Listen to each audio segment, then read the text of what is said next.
Good evening students. आज के इस लेसन में हम स्टडी करेंगे ग्लासेस के विषय में। ग्लासेस क्या होते हैं, उनके प्रॉपर्टीज क्या क्या हैं, किस तरह से हम ग्लासेस को मैन्युफैक्चर करते हैं इंडस्ट्रीज में, और क्या डिफरेंट टाइप्स ऑफ ग्लासेस हैं। तो सबसे पहले हम जानेंगे कि ग्लास होता क्या है। ग्लास एक ऐसे अमॉर्फस सॉलिड को हम कहते हैं जो ग्लास ट्रांजिशन प्रॉपर्टी को एग्जिबिट करता है, शो करता है। ग्लास ट्रांजिशन एक ऐसा प्रॉपर्टी है जिसमें किसी भी सब्सटेंस को जब हम हीट करते हैं, स्पेशली ऐसे सब्सटेंसेस जो ग्लास जैसे बिहेवियर, ग्लास यानी कांच या शीशा, इनके जैसा बिहेवियर अगर शो करना है तो उनमें ये प्रॉपर्टी होना चाहिए कि जब हम उन्हें हीट कर रहे होते हैं तो वो डायरेक्टली लिक्विड स्टेट में नहीं कन्वर्ट होते हैं। मीन्स यूजुअली क्या होता है, सॉलिड्स को हम हीट करते हैं तो वो लिक्विड स्टेट में पहुंच जाते हैं, कन्वर्ट हो जाते हैं due to heat, due to high temperature. But glass ऐसा प्रॉपर्टी नहीं शो करता है, and so it is a special kind of a solid. सबसे पहली बात तो ये कि अमॉर्फस होते हैं। सॉलिड के दो टाइप्स होते हैं, हमने पढ़ा था इस चैप्टर के शुरुआत में ही कि crystalline and amorphous, these are the two types of solids. And जो बेसिक डिफरेंस दोनों में होता है वो है कॉन्स्टिट्यूएंट पार्टिकल्स के अरेंजमेंट में। क्रिस्टलाइन सॉलिड्स में कॉन्स्टिट्यूएंट पार्टिकल्स का अरेंजमेंट बहुत ही रेगुलर होता है, बहुत ही ऑर्डर्ड होता है और लॉन्ग रेंज तक होता है। लेकिन अमॉर्फस सॉलिड में पार्टिकल्स बहुत ही रैंडमली अरेंज्ड होते हैं, उनमें कोई फिक्स्ड ऑर्डर हमें नहीं दिखता। तो ग्लास भी एक ऐसा अमॉर्फस सॉलिड है जिसमें कॉन्स्टिट्यूएंट पार्टिकल्स का अरेंजमेंट बिल्कुल ही रैंडम होता है, ठीक है। और शॉर्ट शॉर्ट रेंज में ऑर्डर मिल सकता है, लेकिन लॉन्ग रेंज में वो ऑर्डर्ड अरेंजमेंट मिसिंग होता है। तो ये हुआ पहला प्रॉपर्टी, पहला ऐसा चीज जिसमें हम ग्लास को अमॉर्फस सॉलिड कह सकते हैं। दूसरा है कि ग्लास ट्रांजिशन, ये एक ऐसा प्रॉपर्टी है जो सिर्फ ग्लास शो करता है। मतलब जब भी हम इसे हीट करते हैं तो ये डायरेक्ट लिक्विड स्टेट में कन्वर्ट नहीं होता है जैसे बाकी सॉलिड्स होते हैं, वैसा नहीं होता है, बल्कि एक सर्टेन रेंज ऑफ टेम्परेचर में धीरे धीरे सॉफ्ट होता जाता है और फिर एक विस्कस स्टेट में पहुंच जाता है, जो जिसे कि हम पूरी तरह से लिक्विड स्टेट नहीं कहेंगे, समवट सॉलिड समवट लिक्विड का एक कॉम्बिनेशन होता है। तो ये होता है ग्लास ट्रांजिशन। और जैसे कि ये तुरंत लिक्विड स्टेट में मेल्ट नहीं करता है, इसलिए हम कहेंगे कि इसका एक फिक्स्ड मेल्टिंग पॉइंट नहीं होता है, बल्कि एक ट्रांजिशन टेम्परेचर होता है जिसे हम ग्लास ट्रांजिशन टेम्परेचर कहते हैं। तो ग्लास ट्रांजिशन यानी कि क्या हुआ, ग्लास ट्रांजिशन एक ऐसा प्रॉपर्टी है जिसके थ्रू ग्लास को जब भी हम हीट करते हैं तो वो एक फिक्स टेम्परेचर पे मेल्ट ना करके एक certain range of temperature, means एक दो टेम्परेचर रेंज होगा, हायर एंड लोअर, उस बीच में वो धीरे धीरे सॉफ्ट होता है और फिर एक विस्कस स्टेट में पहुंच जाता है। और इस टेम्परेचर के पहले वो कैसा होगा, हार्ड एंड ब्रिटल सॉलिड होगा, और उसी को हम ग्लासी स्टेट कहते हैं। तो ऐसे कोई भी सब्सटेंस जो अमॉर्फस हो और इस तरह का ग्लास ट्रांजिशन शो करे, उन्हें हम ग्लास कहेंगे।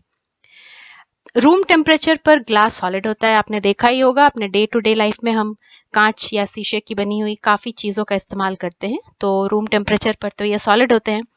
लेकिन इतने टेम्परेचर पर यानी 1000 डिग्री सेल्सियस पर जैसे ही ग्लास को हीट किया जाता है तो वो सॉफ्ट होना शुरू होता है, और इस टेम्परेचर पर उसे हम कहते हैं कि वो फॉर्मेबल है। फॉर्मेबल मतलब हम उसे किसी भी रूप में ढाल सकते हैं, चाहे तो बॉटल बना लें, चाहे तो कांच का गोला बना लें, चाहे तो एक बोल बना लें, या फ्लावर वास बना लें, या कुछ भी बना लें, शीट बना लें।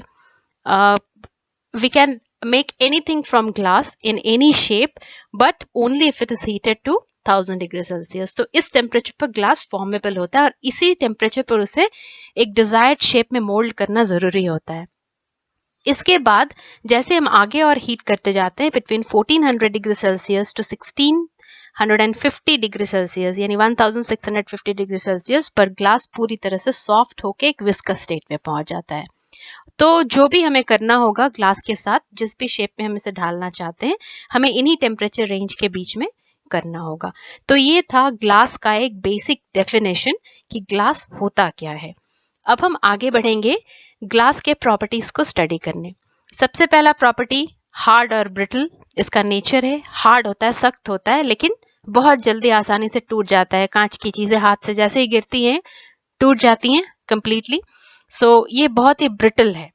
और एमॉर्फस है, ब्रिटल एमॉर्फस अगर होगा तो ब्रिटल होगा ही, ठीक है। तो एमॉर्फस क्यों है ये मैंने पहले भी बताया, और आपने सॉलिड स्टेट में स्टडी भी किया है पहले कि इस तरह का कुछ स्ट्रक्चरल अरेंजमेंट होता है जिसमें कॉन्स्टिट्यूएंट पार्टिकल्स बिल्कुल भी ऑर्डर्ड वे में अरेंज नहीं होते, एक रैंडम अरेंजमेंट होता है पार्टिकल्स का।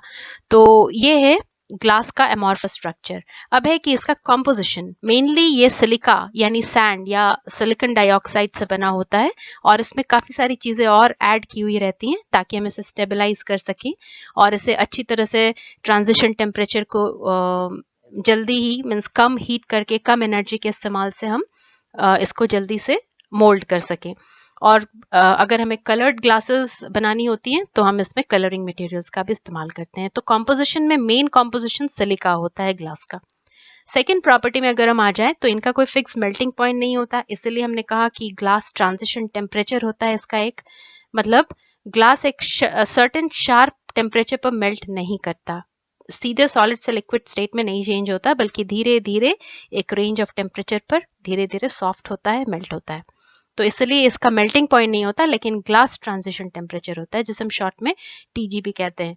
नेक्स्ट प्रॉपर्टी है कि ग्लास ट्रांसपेरेंट भी हो सकता है या ट्रांसलूसेंट भी हो सकता है। Means they will allow either light to pass through completely, अगर कंप्लीटली अलाउ कर रहे हैं तो ट्रांसपेरेंट होंगे, अगर पार्शियली अलाउ कर रहे हैं तो ट्रांसलूसेंट होंगे। ऐसे ऐसे डिफरेंट टाइप्स ऑफ ग्लासेस हम अपने डे टू डे लाइफ में देखते भी हैं। लेकिन ओपेक नहीं हो सकते हैं ग्लास, कुछ हद तक लाइट को ये रिफ्लेक्ट ट्रांसमिट करते हैं। So they absorb, reflect and transmit light.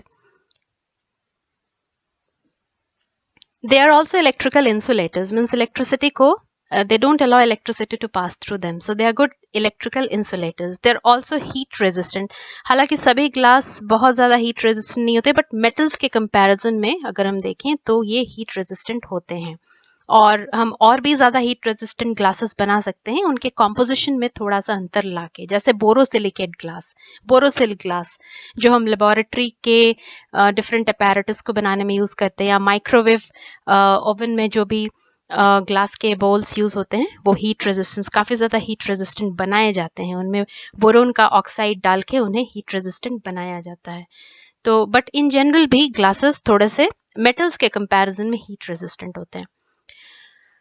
Next है ग्लास केमिकली रेजिस्टेंट होता है, वाटर, एसिड, अल्कली और किसी भी दूसरे केमिकल के अटैक से ये थोड़ा रेजिस्टेंट होता है। इसीलिए आप देखें तो food consumer materials like jams, jellies, pickles, इन सबको स्टोर करने के लिए ग्लास के जार का यूज़ किया जाता है।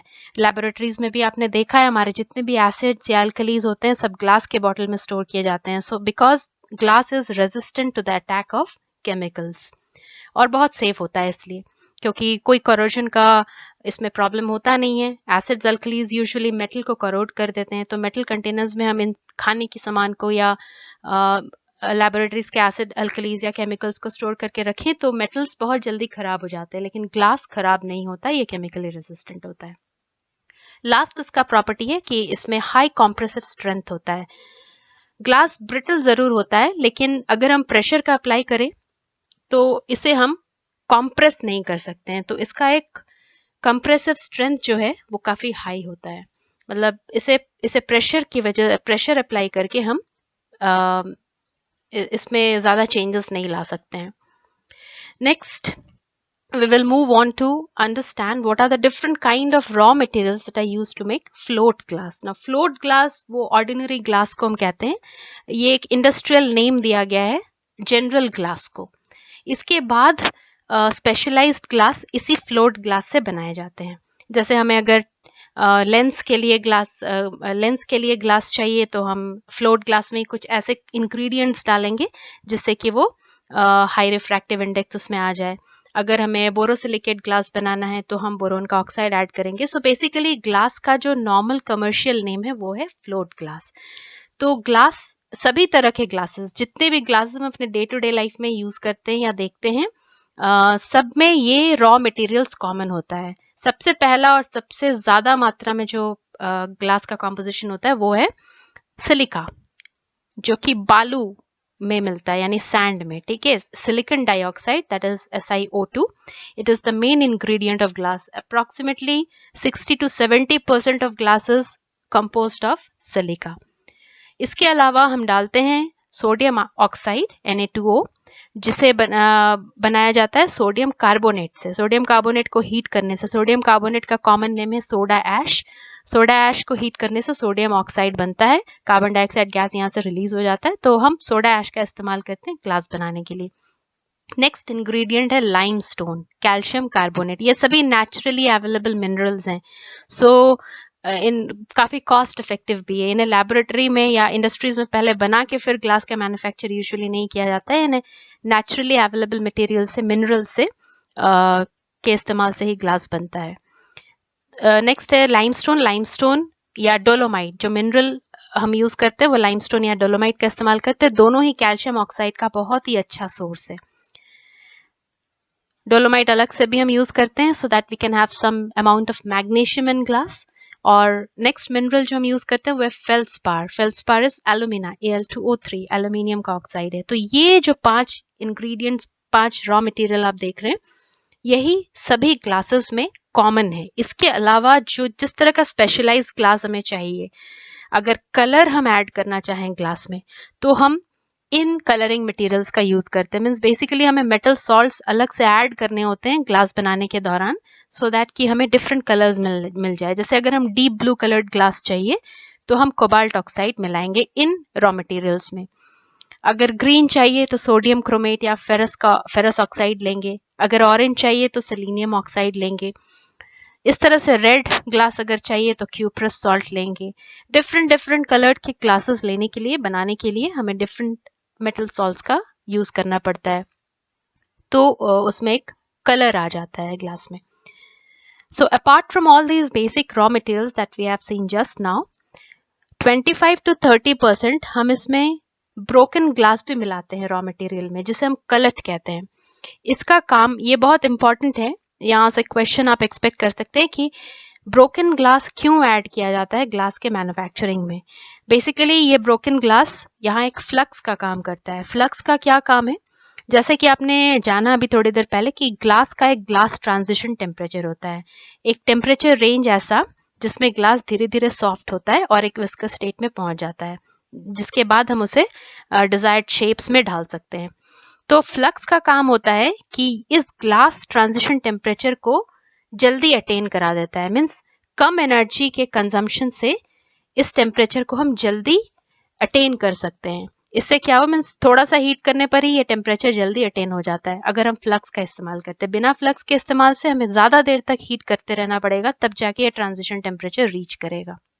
सो फ्लक्स का इस्तेमाल एनर्जी कंजम्पशन में एनर्जी कंजम्पशन को रिड्यूस करता है, तो इसलिए ये काफ़ी कॉस्ट इफेक्टिव भी हो जाता है प्रोसेस। सो इस तरह से ये थे हमारे बेसिक रॉ मटेरियल्स जो हम ग्लास बनाने में यूज़ करते हैं। अब हम आएंगे इंडस्ट्रियल प्रोसेस, इसको हम समझने की कोशिश करेंगे। ये जो फ्लो चार्ट आप देख रहे हैं, ये एक ग्लास मैन्युफैक्चरिंग कंपनी के वेबसाइट से लिया गया है। इसका लिंक यहाँ नीचे प्रोवाइडेड है, आप साइट में भी जाके देख सकते हैं। डिटेल्स में वहाँ पे मेंशन है सारी चीज़ें, और नोट्स में भी सारे स्टेजेस को एक्सप्लेन किया गया है। आप नोट्स को भी साथ में इस लेक्चर के साथ रेफर करते जाए, so that it becomes clear to you how glass is manufactured. So जैसा कि मैंने बताया कि float glass is the commercial name given to glass, any sort of glass which is manufactured by the industries, and thereafter other specialized names are given to the glass depending upon what kind of raw materials or what kind of special ingredients we are mixing to the raw materials or to the float glass to use it for some specific purpose.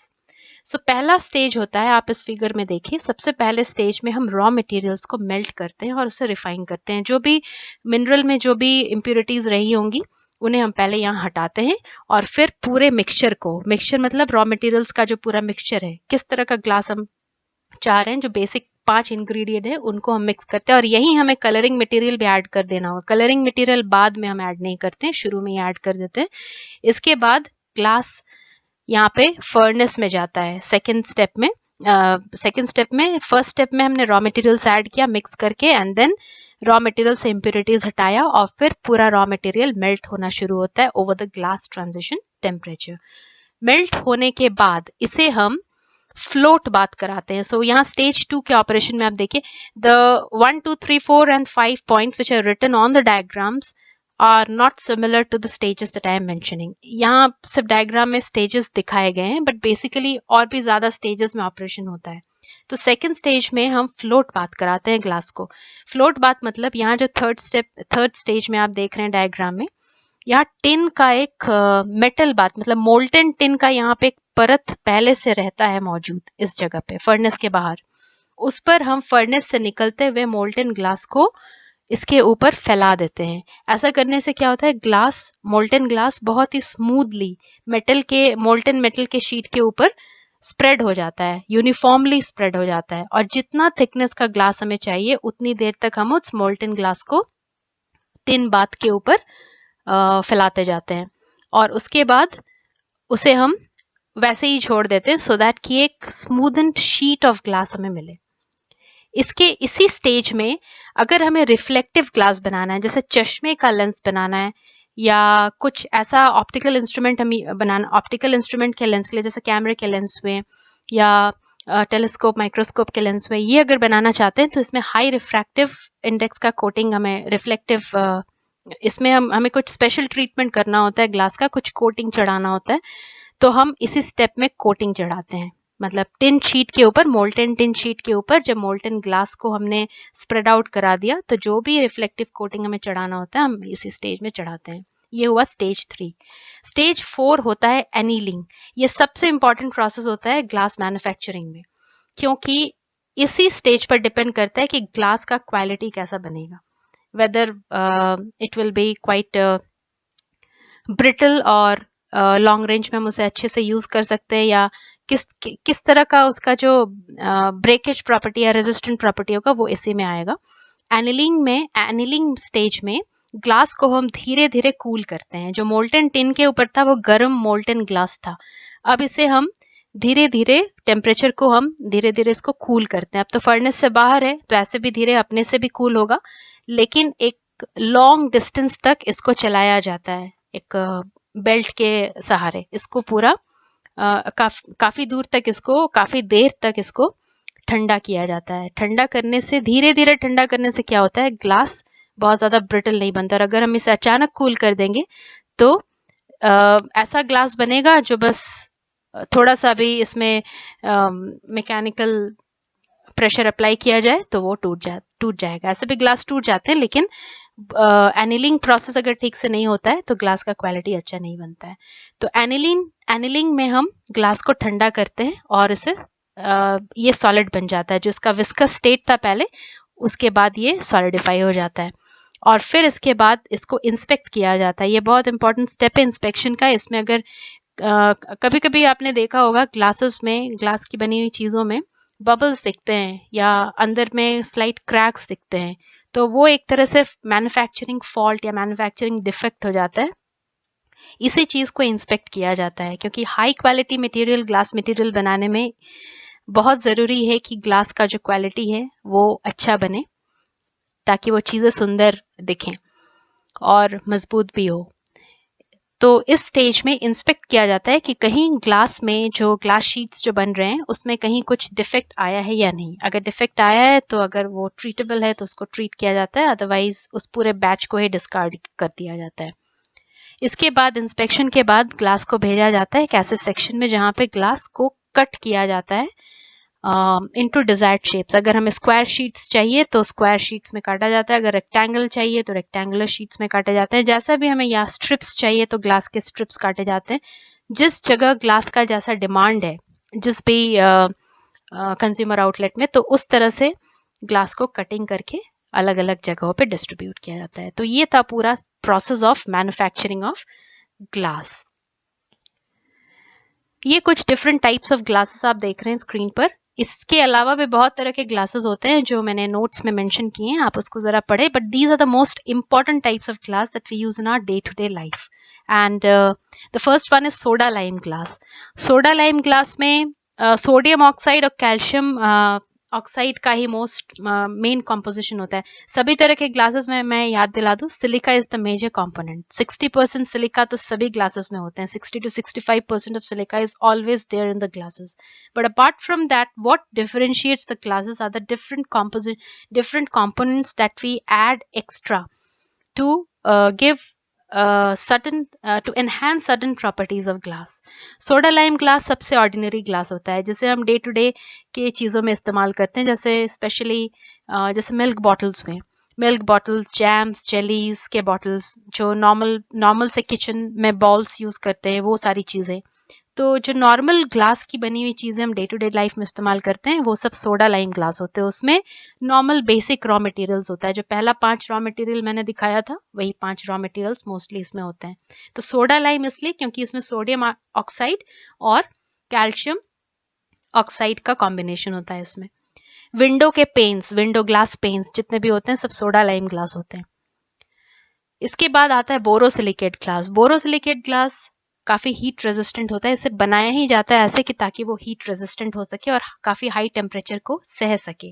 तो इसमें boron का oxide B2O3 mixed रहता है, इसलिए इसका नाम भी है बोरोसिलिकेट। सिलिकेट वर्ड आता है सिलिका से और boro is coming from boron, so borosilicate glass. इसको हम कहाँ कहाँ यूज़ करते हैं इस तरह के ग्लास को? सारे लेबोरेटरी एपरेटस बोरोसिलिकेट ग्लास के बने होते हैं, क्योंकि आप देखे होंगे, आपने भी जब एक्सपेरिमेंट किया है तो आपको काफ़ी देर तक उसको हीट करते रहना पड़ता है। कुछ सारी एक्सपेरिमेंट्स ऐसी होती हैं जिसमें हीट करते रहना पड़ता है काफ़ी देर तक।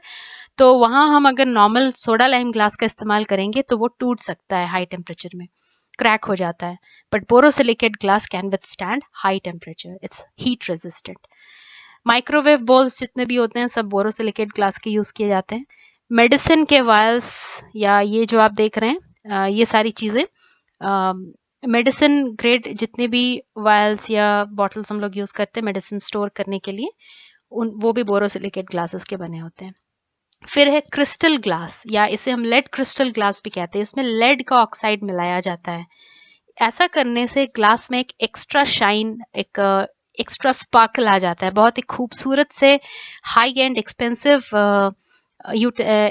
ग्लास के ग्लासेस, यानी ड्रिंकिंग ग्लासेस या फ्लावर वास या बोल्स या एश ट्रेज, ये सब बनाने के लिए लेड क्रिस्टल ग्लास का इस्तेमाल होता है। ये काफ़ी एक्सपेंसिव होते हैं क्योंकि इसका रिफ्रैक्टिव इंडेक्स काफ़ी हाई हो जाता है।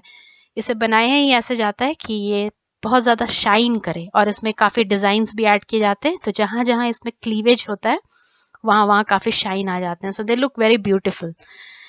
नेक्स्ट है ऑप्टिकल ग्लास। ऑप्टिकल ग्लास में जितने भी ऑप्टिकल इंस्ट्रूमेंट्स में ग्लासेस का इस्तेमाल होता है, जैसे माइक्रोस्कोप, टेलीस्कोप के लेंस हुए, कैमरा के लेंस हुए, चश्मा, हम जब स्पेक्टिकल्स के लेंस हुए, प्रिज्म्स, ग्लास प्रिज्म्स जो फिजिक्स के एक्सपेरिमेंट में यूज़ होते हैं, या ग्लास स्लैब, ये सारे ऑप्टिकल ग्लास के बने होते हैं। नेक्स्ट है सेफ्टी ग्लासेस। जितने भी ऑटोमोबाइल के विंड स्क्रीन होते हैं वो सेफ्टी ग्लास के बने होते हैं। जैसे कि नाम से ही पता चल रहा है, सेफ्टी पर्पस के लिए ये ग्लास यूज होता है। मतलब ये लैमिनेटेड होते हैं, दो ग्लास के शीट के बीच में एक प्लास्टिक का, जो कि पॉलीविनाइल ब्यूट्राइल एक प्लास्टिक होता है, उसका एक शीट उस पे ऐड किया जाता है, सो दैट, और फिर मीन्स दो ग्लास के लेयर के बीच में एक प्लास्टिक का लेयर सैंडविच्ड होता है। ऐसा करने से मान लीजिए कि अगर विंड स्क्रीन में किसी तरह का कोई इम्पैक्ट हुआ तो वो तुरंत टूट के शार्प ग्लास पीसेस में नहीं टूट जाएंगे। जैसे नॉर्मली क्या होता है, जो भी सिंपल से ग्लासेस होते हैं हाथ से गिरे और टूट के काफ़ी तेज धार वाले ग्लास के टुकड़ों में टूट जाते हैं, तो अगर हाथ में लग जाए तो वो चोट भी लग सकती है, खून भी बहता है। बट सेफ्टी ग्लासेस इस तरह से बनाए जाते हैं कि अगर वो टूटे तो बिल्कुल छोटे छोटे पीसेस में टूटते हैं, और उसमें कोई शार्प एंड्स नहीं होता है, और इससे काफ़ी सेफ्टी बना रहता है पैसेंजर्स के लिए। तो ये थे कुछ डिफरेंट टाइप्स ऑफ ग्लासेस, जो बहुत कॉमन से ग्लास के टाइप्स है वो मैंने यहाँ पे दिखाए। बाकी के जो और टाइप्स है वो नोट्स में लिखे होंगे, आप एक बार उसको भी अच्छे से पढ़ लीजिएगा। Those are the different types of glasses which are used by the consumers. So ये थे glasses के बारे में description. In our next class we will be studying about the last topic of solid, that is liquid crystals. Thank you everybody.